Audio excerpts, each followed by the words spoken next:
আপনি তো এদেরকে ছাড়াই নিতে আসলেন, এই যাদের বিরুদ্ধে এখানে থানায় ধরে নিয়ে আসছিল আপনি তো তাদেরকে আসলে ব্যবহৃত হয়েছে।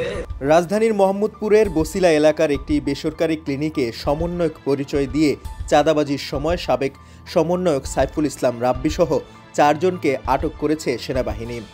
রোববার রাত 9টার দিকে আটক করা হয়। সাইফুল ইসলাম এর আগেও চাঁদাবাজির অভিযোগে আটক হন। গ্রেপ্তারকৃতরা হলেন সাইফুল ইসলাম রাব্বি, হাসিবুর রহমান ফরহাদ, আব্দুর রহমান মানিক, আবু সুফিয়ান, মোহাম্মদ শাহিন। তাদের মধ্যে রাব্বিকে এর আগেও ধানমন্ডি এলাকায় মব তৈরি করে চাঁদা দাবি করার অভিযোগে আটক করে ধানমন্ডি মডেল থানায় নেওয়া হয়েছিল।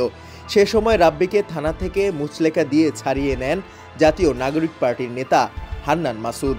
ওয়ালটন এখন দেশের সীমানা পেরিয়ে পৌঁছে গিয়েছে 50টিরও বেশি দেশে। ওয়ালটন, ঘরে ঘরে বিশ্বজুড়ে। পুলিশ ও স্থানীয় সূত্রে জানা যায়, গতকাল রোববার সন্ধ্যায় সেফ হাসপাতাল নামের একটি ক্লিনিকে শিশুর মৃত্যুকে কেন্দ্র করে সমন্বয়ক পরিচয়ে কয়েকজন উত্তেজনা তৈরি করে এবং হাসপাতালের মালিকের কাছে চাঁদা দাবি করে। হাসপাতালের মালিক ফোন করলে সেনাবাহিনীর সদস্যরা গিয়ে 5 জনকে আটক করেন। পরে তাদের বিরুদ্ধে থানায় চাঁদাবাজির অভিযোগ দায়ের করেন হাসপাতালের মালিক। পুলিশ জানায়, আটক সাইফুল ইসলাম রাব্বি মোহাম্মদপুর থানায় একটি চাঁদাবাজি মামলার 4 নম্বর আসামি।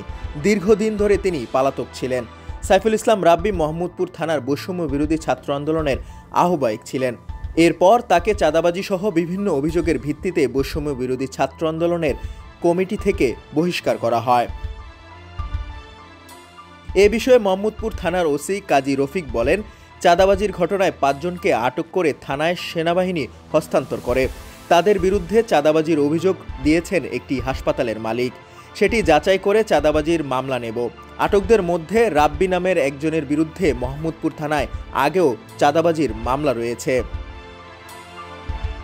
ডেস্ক রিপোর্ট, সমকাল।